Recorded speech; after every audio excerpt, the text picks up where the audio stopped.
नमस्कार, मैं श्रुति सिंह। स्वागत है आप सभी का इनसाइड झारखंड न्यूज के इस बुलेटिन में। चलिए जानते हैं आज की कुछ खास खबरों के बारे में। आइए सबसे पहले बात करते हैं पश्चिमी सिंहभूम जिले के टोटो और गोइलकेरा थाना क्षेत्र के सीमावर्ती क्षेत्र हुसीपी में हुए मुठभेड़ में सीआरपीएफ 60 बटालियन का जवान सुशांत कुमार नक्सलियों से लोहा लेते हुए शहीद हो गए। लेकिन इस जवान ने अपनी शहादत देते हुए सुरक्षा बलों को जो कामयाबी दी है वो बहुत बड़ी है। बताते चले कि नक्सलियों के साथ मुठभेड़ में सीआरपीएफ जवान मुन्ना कुमार यादव गंभीर रूप से घायल हो गए हैं, जिनका इलाज रांची के मेडिका अस्पताल में चल रहा है। फिलहाल उनकी हालत स्थिर बताई जा रही है। पश्चिम सिंहभूम में सुरक्षा बलों ने नक्सलियों के खिलाफ अभियान चलाते हुए माओवादियों का एक बड़ा मुख्यालय कैंप ध्वस्त कर दिया है। जिले में अब तक चलाए गए नक्सल विरोधी अभियान में से ये एक सुरक्षा बलों की बड़ी कामयाबी मानी जा सकती है। जानकारी हो कि तकरीबन आधे घंटे तक ये मुठभेड़ चला था, जिसके बाद सुरक्षा बलों को भारी पड़ता देख नक्सली भाग खड़े हुए। बताया जा रहा है कि नक्सलियों ने इस जगह को मुख्यालय कैंप बनाकर रखा था। 10 अगस्त को सर्च ऑपरेशन चलाते हुए सुरक्षा बलों ने यहां नक्सलियों का कैंप और 11 बंकर ध्वस्त कर दिया था। प्रतिबंधित भाकपा माओवादी शीर्ष नेता और 1 करोड़ का इनामी मिसिर बेसरा, अनल, अजय महतो, अनमोल, मोचू, चमन, कांडे, सागेन, अंगरिया और अश्विन जैसे खूंखार माओवादी इसी कैंप में मौजूद थे। लेकिन पहाड़ी जंगल क्षेत्र का फायदा उठाकर सभी नक्सली भाग खड़े हुए।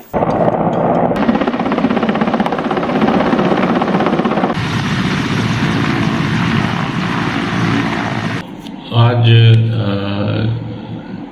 जो माओवादियों के विरुद्ध संयुक्त अभियान संचालित था विगत 8 तारीख से, उसी के क्रम में आज लगभग 11 बजे ग्राम हुसीपी और तिलैया के बीच में एक जंगल क्षेत्र में एक एनकाउंटर हुआ। इस एनकाउंटर में सीआरपीएफ 60 बटालियन के 2 जवान जख्मी हुए, और जिसमें इलाज के क्रम में सुशांत कुंतिया की शहादत हुई है।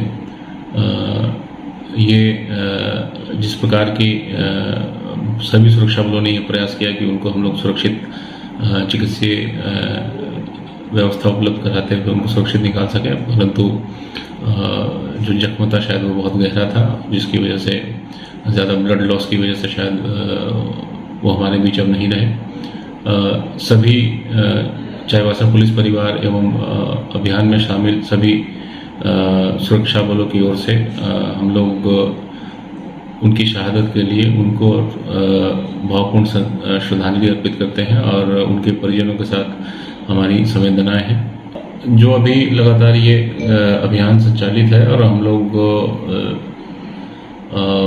इस आने वाले भविष्य में भी जो भी सूचना हम लोग को प्राप्त होगी। मुख्यमंत्री हेमंत सोरेन शनिवार को धुर्बा स्थित सीआरपीएफ कैंप परिसर पहुंचे, जहां उन्होंने नक्सली हमले में शहीद हुए सीआरपीएफ के जवान सुशांत कुमार खुंटिया के पार्थिव शरीर पर पुष्पचक्र अर्पित कर श्रद्धांजलि दी। मौके पर पहुंचे मुख्यमंत्री ने शहीद की आत्मा की शांति के लिए ईश्वर से प्रार्थना की। साथ ही शोकाकुल परिजनों को दुख की इस घड़ी को सहन करने की शक्ति देने की भी ईश्वर से प्रार्थना की। बता दें कि पश्चिमी सिंहभूम जिले के टोटो थाना क्षेत्र अंतर्गत जंगल में पुलिस और नक्सलियों के बीच हुई मुठभेड़ में गोली लगने से केंद्रीय रिजर्व पुलिस बल के कांस्टेबल सुशांत कुमार खुंटिया गंभीर रूप से घायल हो गए थे।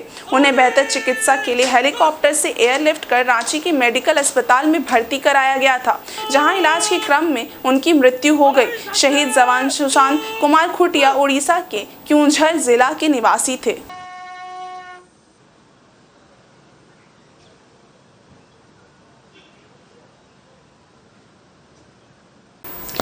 जमशेदपुर के परसोडी थाना अंतर्गत कीताडी मुई गुट्टू तालाब में रविवार की सुबह एक युवक का तैरता शव देख क्षेत्र में सनसनी फैल गई। युवक की पहचान 35 वर्षीय छुटनू मंडल के रूप में हुई है। फिलहाल पुलिस ने शव को पोस्टमार्टम के लिए एमजीएम मेडिकल कॉलेज भेजने के बाद उसकी जांच पड़ताल शुरू कर दी है। जानकारी के अनुसार जीएल चर्च के पास रहने वाला 35 वर्षीय छुटनू मंडल विगत 3 दिनों से लापता था। घर वालों ने युवक की काफी खोजबीन की थी, पर युवक का कहीं पता नहीं चल पाया। आज सुबह अचानक मुईगुट्टू तालाब में एक युवक का तैरता हुआ शव स्थानीय लोगों ने देखा, जिसकी पहचान 3 दिनों से लापता 35 वर्षीय छुटनू मंडल के रूप में की गई। इस संबंध में जानकारी देते हुए परिजनों ने बताया कि पड़ोस की रहने वाली एक महिला के साथ मृतक का प्रेम प्रसंग चल रहा था। परिजनों का ऐसा कहना है कि प्रेम प्रसंग के चलते ही छुटनू मंडल की हत्या कर शव तालाब में फेंक दिया गया है। उन्होंने कहा कि छुटनू के शरीर पर चोट के निशान भी हैं, जो साफ तौर पर हत्या की तरफ इशारा करते हैं। वैसे पुलिस हत्या अथवा आत्महत्या दोनों ही बिंदुओं पर जांच कर रही है। जी, ये मेरा मामा है। 2-4 दिन से हम उसको खोज रहा था, पूरा हर गली हर मोहल्ला खोजे, लेकिन वो मिला नहीं। और अभी मिला है तो पानी में डूबा हुआ मुईगुट्टू तालाब में ही उसका शव मिला है। इन्हें तो पता चल रहा है कि उसको मारा गया है, मारा पीटा गया है, गर्दन दबाया गया है, उसके बाद मार के पानी में फेंक दिया गया है। और इधर भाजपा प्रदेश अध्यक्ष एवं पूर्व मुख्यमंत्री बाबूलाल मरांडी ने आज राजधानी रांची स्थित प्रदेश कार्यालय में हर घर तिरंगा अभियान की शुरुआत की। इस दौरान उन्होंने प्रदेश कार्यालय में तिरंगा बिक्री केंद्र का फीता काटकर शुभारंभ भी किया। इस अवसर पर बोलते हुए बाबूलाल मरांडी ने कहा कि भारत ने आज़ादी का अमृत वर्ष पूर्ण किया है। प्रधानमंत्री नरेंद्र मोदी के नेतृत्व में एक मजबूत भारत, आत्मनिर्भर भारत की नींव पड़ी है, जिसे अगले 25 वर्षों के अमृत काल में भव्य भारत, आत्मनिर्भर भारत, श्रेष्ठ भारत, एक भारत के संकल्प को पूरा करना है। उन्होंने कहा कि ये काल संकल्प को सिद्धि में बदलने का काल है। सभी राज्यवासियों से देश के सर्वांगीण विकास में अपनी महत्वपूर्ण भूमिका सुनिश्चित करने का आह्वान किया। उन्होंने कहा कि तिरंगा भारत की आन बान और शान है। इस तिरंगे की रक्षा के लिए लाखों बलिदान हुए हैं। उन्होंने सभी से 15 अगस्त को अपने घरों पर तिरंगा लगाने का अनुरोध किया। झारखंड के मंत्रालय में आयोजित अभिनंदन समारोह में मरांग गोम के जयपाल सिंह मुंडा पारदेशीय छात्रवृत्ति योजना के लिए चयनित 25 विद्यार्थियों को सीएम हेमंत सोरेन ने सम्मानित किया। झारखंड मंत्रालय में आयोजित इस कार्यक्रम में कल्याण मंत्री चंपई सोरेन, ग्रामीण विकास मंत्री आलमगीर आलम और कला संस्कृति एवं खेल मंत्री हफीजुल अंसारी भी मौजूद थे। मरांगगोम के जयपाल सिंह मुंडा पारदेशीय छात्रवृत्ति योजना में चयनित 25 छात्रों में से अनुसूचित जाति से 5, पिछड़ा वर्ग से 7 और अल्पसंख्यक समुदाय से 3 छात्रों का चयन किया गया है, जबकि शेष 10 छात्र अनुसूचित जनजाति से हैं। चयनित इन विद्यार्थियों को आयरलैंड और ब्रिटेन के नामचीन विश्वविद्यालयों में मास्टर डिग्री की पढ़ाई के लिए अवसर मिलेगा। राज्य सरकार पढ़ाई के दौरान होने वाली सभी खर्च वहन करेगी। 2021 में शुरू की गई इस योजना के तहत पहले आदिवासी बच्चों को ही विदेशों में पढ़ाई के लिए भेजा जाता था, लेकिन बाद में सरकार ने इसमें संशोधन करते हुए दलित, पिछड़ी जातियों और अल्पसंख्यक समुदाय के लिए भी दरवाजे खोल दिए। इस अवसर पर मुख्यमंत्री हेमंत सोरेन ने कहा कि हम ये चाहते हैं कि बच्चे पढ़े और झारखंड का नाम रोशन करें। आज तक अवसर ही नहीं दिया गया कि ये बच्चे कुछ कर सकें। सभी चयनित विद्यार्थियों को यूनाइटेड किंगडम और नॉर्दर्न आयरलैंड के प्रतिष्ठित संस्थानों में उच्च शिक्षा के लिए छात्रवृत्ति मिलेगी।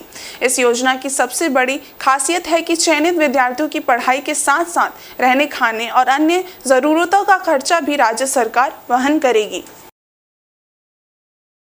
हम लोगों ने कई उत्कृष्ट विद्यालय पहले चरण में हम लोगों ने शुरू किया है।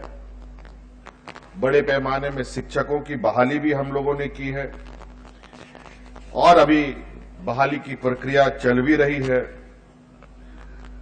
और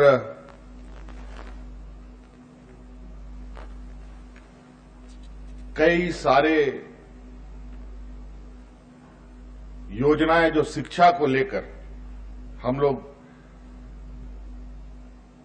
चला रहे हैं, विभिन्न तरीकों के स्कॉलरशिप्स,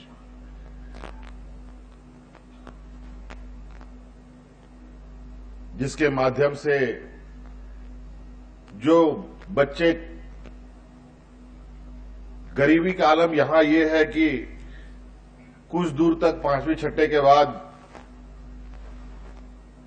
बच्चा पढ़ाई छोड़ करके घर के जिम्मेदारी का हिस्सा बन जाता है। अब लगभग सरकार ने उन गरीब परिवारों की उन गरीब परिवारों को ध्यान में रखते हुए उनके बच्चों की लगभग सारी जिम्मेदारी अब राज्य सरकार ने ले ली है। स्कूल से लेके कॉलेज तक आप इंजीनियरिंग करना चाहते हैं, मेडिकल करना चाहते हैं, पत्रकार बनना चाहते हैं, वकील बनना चाहते हैं, उसके लिए भी सरकार ने कानून बनाया कि उसका भी पूरा खर्च सरकार वहन करेगी। और उसके साथ साथ अब उनमें क्वालिफाइड होने के लिए निश्चित रूप से आज की जो परंपरा है कि आज थोड़ा सा जो एक्स्ट्रा क्लासेस करने के हैं, जो ट्यूशन लेते हैं लोग, कोचिंग करते हैं, आज जिस तरीके का कंपटीशन का दौर है, उस कंपटीशन में कोचिंगों ने एक बहुत बड़ा अपना भूमिका निभा रखा है। तो आज उस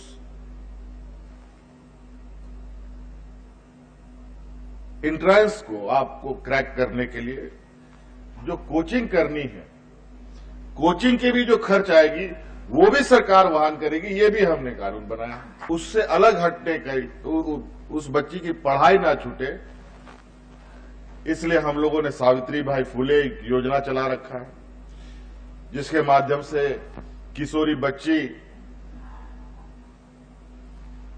पढ़ाई के प्रति उनका एक आकर्षण बना भी रहे और माता पिता का वो बोझ भी ना बने। कहना चाहूंगी कि यह मेरंगोम की ओवरसीज स्कॉलरशिप के वजह से हम जैसे लोग जो छोटे डिस्ट्रिक्ट से आते हैं, हम बड़े सपने देखते हैं, बट इसे पूरा करने में हमें पूरा करना, सोचना ही हमारे लिए बहुत बड़ी बात होती है। हमारे परिवार के बारे सोचें या अपने कैरियर के बारे सोचें, इसमें हम हमेशा कंफ्यूजन में रहते हैं। पर इस ओवरसीज स्कॉलरशिप के वजह से ये इतनी बड़ी अपॉर्चुनिटी है कि हम इसे छोड़ना ही नहीं चाहते हैं। और मैं यह कहना चाहूंगी कि ये जो देश है या इंडिया में हमारे ये छोटा सा राज्य जो हीरा झारखंड हम कहते हैं, और हीरा को पहचानने वाला एक जौहरी करता है। यह झारखंड सरकार के मुख्यमंत्री जी हमारे एक जौहरी जैसे हैं और हम 25 हीरे जैसे हैं। पूर्वी सिंहभूम जिला प्रशासन द्वारा 77वें स्वतंत्रता दिवस का मुख्य समारोह बिष्टुपुर गोपाल मैदान में आयोजित किया जाना है। अनुमंडलाधिकारी पीयूष सिन्हा ने मुख्य समारोह में शामिल होने वाली टुकड़ियों के पूर्वाभ्यास परेड का निरीक्षण किया। खामियों की ओर इंगित करते हुए उन्होंने सुधार के आवश्यक दिशा निर्देश दिए। गोपाल मैदान में चल रहे पूर्वाभ्यास परेड के तीसरे दिन एसडीओ पीयूष सिन्हा निरीक्षण करने पहुंचे। इस दौरान उन्होंने परेड के निरीक्षण के साथ साथ कार्यक्रम स्थल का भी निरीक्षण किया। उन्होंने परेड की त्रुटियों और राष्ट्रीय गान टीम की खामियों को सुधारते हुए उसे बेहतर करने की दिशा निर्देश दिए। उन्होंने विश्वास जताया कि परेड में शामिल सभी प्लाटून बेहतर प्रस्तुति देंगे। परेड में जैप 6 जिला पुलिस बल महिला पुरुष, होमगार्ड, एनसीसी महिला पुरुष, स्काउट एंड गाइड की परेड टुकड़ी तथा सेंट मैरिज स्कूल का बैंड दल और सेंट जोसेफ स्कूल की राष्ट्रीय गान की टीम शामिल है। 13 अगस्त को परेड का फाइनल पूर्वाभ्यास किया जाएगा, जिसका निरीक्षण जिला दंडाधिकारी सह उपायुक्त मंजुनाथ भैजंती एवं वरीय पुलिस अधीक्षक प्रभात कुमार संयुक्त रूप से करेंगे।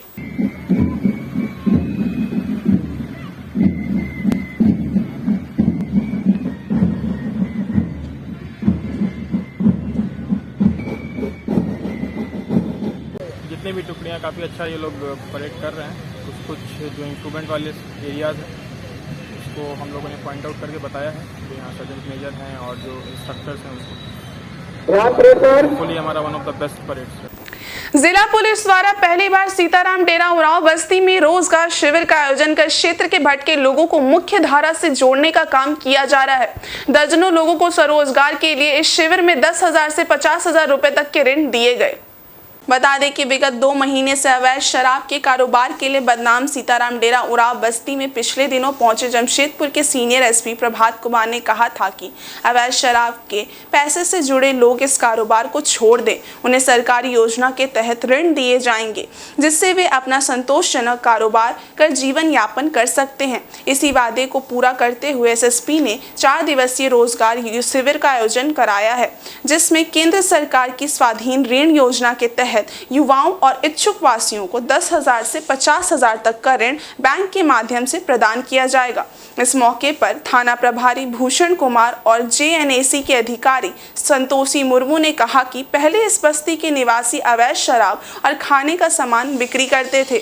अब इस ऋण से वे बस्ती के अलावे अन्यत्र दुकान खोलकर आर्थिक समृद्धि प्राप्त कर सकते हैं। ये जमशेदपुर जिला के पूरे क्षेत्र में, खासकर सीताराम डेरा थाना क्षेत्र में अभी जो ये अभियान करीब 2 महीने से लगातार चलाया जा रहा है नशा मुक्ति के लिए, इसमें हम लोग केवल नशा मुक्ति के लिए लोगों को जेल नहीं भेज रहे हैं, विधि सम्मत कार्रवाई के साथ साथ हम लोग उनको रोजी रोजगार के मुहैया अवसर हो, उनका सर्वांगीण विकास हो। इस संबंध में हम लोगों ने बात किया था अपने पुलिस कप्तान एसएसपी सर के माध्यम से, डीसी सर से, एसडीओ सर से एवं जेएनएससी के पदाधिकारी लोग से बात किया था, जिसमें ये निर्णय लिया गया कि नहीं, हम बहुआयामी मुद्दों पे जो है अपना कार्यक्रम अभियान चलाएंगे, जिसमें विधि सम्मत कार्रवाई करने के साथ साथ लोग जो डिप्राइव्ड हैं, जो भी वंचित हैं, आम जनता हैं, उनको रोजी रोजगार के लिए सरकार द्वारा, माननीय झारखंड सरकार द्वारा जो योजनाएं चलाई जा रही है, विभिन्न योजनाओं का लाभ दिया जाएगा। और सरकार आपके द्वारा जो ये कार्यक्रम है, समझ लीजिए कि आपके ये उरांव बस्ती, सीताराम डेरा थाना क्षेत्र के अन्य जितने भी एरिया है जहाँ पे लोग जा नहीं पाते हैं, वो उनके जो संबंधित कार्यालय, यहाँ पे आज खुद कैंप लगा रहे हैं हम लोग के संयुक्त प्रयास से, और लोगों को जो है पीएम स्वनिधि योजना है जिसमें 10,000, 20,000 एवं 50,000 एवं अन्य जो है अधिकतम राशि का जो है उनको लोन दिया जा रहा है रोजी रोजगार के लिए। तो ये कहना कि गरीबी की आड़ में या रोजी रोजगार के आड़ में जो है आप नहीं है, जिसकी वजह से दारू या अवैध शराब या ब्राउन शुगर या किसी भी तरह का प्रतिबंधित जो नशा का है कारोबार करेंगे, ये सही नहीं होगा। आप मुख्य धारा से जुड़िए, अपने बच्चों को पढ़ाई लिखाई करवाइए। सरकार द्वारा बहुत तरह का लाभान्वित योजनाएं हैं जो आप उसका फायदा उठाइए। जी, ये ओल्ड सीताराम डेरा का उरांव बस्ती है, जहां हम लोगों ने कैंप लगाया है पीएम स्वनिधि योजना का। इसके अंतर्गत लोगों को जो फुटपाथ विक्रेता हैं उन लोगों को लोन दिया जाता है सेंट्रल गवर्नमेंट की ओर से 10,000, फिर 20,000, फिर थर्ड फेज में 50,000। तो ये जिनका सरकारी बैंक में खाता है, खुलवाया हुआ है, उन लोगों का यहाँ पे रजिस्ट्रेशन हो रहा है। हम लोगों ने बैंक से टाई अप किया हुआ है, बैंक खुद जेएनएसी आकर लोगों को लोन दे रही है। तो यहाँ पे रजिस्ट्रेशन हो रहा है। हम लोगों को अधिक से अधिक जागरूक करने का प्रयास कर रहे हैं और इन लोगों को मेन स्ट्रीम में लाने का हमारा प्रयास है, ताकि लोग सशक्त हो, स्वावलंबी बने और रोजगार से जुड़े। आज तो लग रहा सर, जैसा बड़ा बाबू बोला है कि रोजगार काम देगा, अगर एक चीज लग जाएगा तो हम लोग बस्ती थोड़ा सुधार आ जाएगा।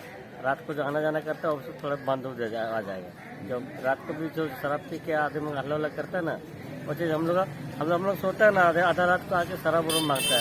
हम लोग शराब नहीं बेचते, जाओ जिधर बिकता है उधर ही चले जाओ बोलते हैं। अगर ये बंद हो जाएगा तो अच्छा है कि आगे के हम लोग बस्ती में सुधार आ जाएगा और रोजगार मिल जाएगा तो बहुत अच्छी बात है। न्यू सिद्धगोड़ा दुर्गा एवं काली पूजा कमेटी द्वारा दुर्गा पूजा पंडाल निर्माण को लेकर सिनेमा मैदान में भूमि पूजन किया गया। इस मौके पर संरक्षक चंद्रगुप्त सिंह सहित काफी संख्या में कमेटी के सदस्य एवं क्षेत्रवासी उपस्थित थे। 1953 में स्थापित यह पूजा कमेटी विगत 70 वर्षों से निरंतर भव्यता के साथ पूजा कराती आ रही है। इस वर्ष भी पूजा पंडाल के निर्माण को लेकर भूमि पूजन का आयोजन किया गया। इस मौके पर कमेटी के संरक्षक चंद्रगुप्त सिंह सहित काफी संख्या में पूजा कमेटी के सदस्य मौजूद थे। मंत्रोच्चारण के बीच पूजन संपन्न कराया गया। तत्पश्चात पंडाल का निर्माण आरंभ कर दिया गया। प्रत्येक वर्ष की भांति इस वर्ष भी एक नए रूप में पंडाल का निर्माण कराया जाएगा, जो महाराष्ट्र के छत्रपति शिवाजी पैलेस के प्रतिरूप होगा। संरक्षक चंद्रगुप्त सिंह ने बताया कि इस वर्ष 15 अक्टूबर से पूजा आरंभ होगी और 24 अक्टूबर को विजयदशमी के साथ विसर्जन होगा। कमेटी की खासियत ये है कि सभी मेंबर टाटा मोटर्स और टिस्को कर्मी हैं। वहीं पूजा पंडाल से लेकर सड़क की ट्रैफिक व्यवस्था और सुरक्षा की देखरेख पूजा कमेटी के युवा सदस्यों द्वारा की जाती है, जिससे पंडाल में आने वाले दर्शनार्थियों को काफी सहूलियत महसूस होती है। पंडाल का भूमि पूजन है जिसमें कि हमारे सभी कमेटी के पदाधिकारी एवं कार्यकर्तागण सभी उपस्थित है। पूजा हुई है जो कि 15 से आपको पूजा चालू हो जाएगी और 24 तारीख को आपको दशमी है जो उस दिन भसान होगी। इस कमेटी में हमारे जो भी हैं अच्छे समझदार अनुभवी दूरदर्शी हमारे कार्यकर्ता हैं, विशेषकर हमारे कमेटी के पदाधिकारी जो हैं, जो लोकल आपको टिस्को कंपनी के, टिल्को कंपनी के, अन्य कंपनियों के जो पदाधिकारी है, कार्यकर्ता है, सभी पढ़े लिखे समझदार है।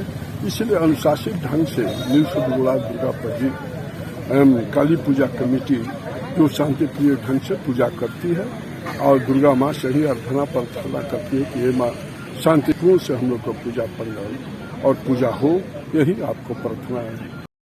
आदित्यपुर स्थित 111 सेफ लाइफ अस्पताल द्वारा चलाए जा रहे मिशन दस्तक कैंसर मिटाओ अभियान से विगत 8 माह में 45 कैंसर मरीजों को जीवन दान मिला है।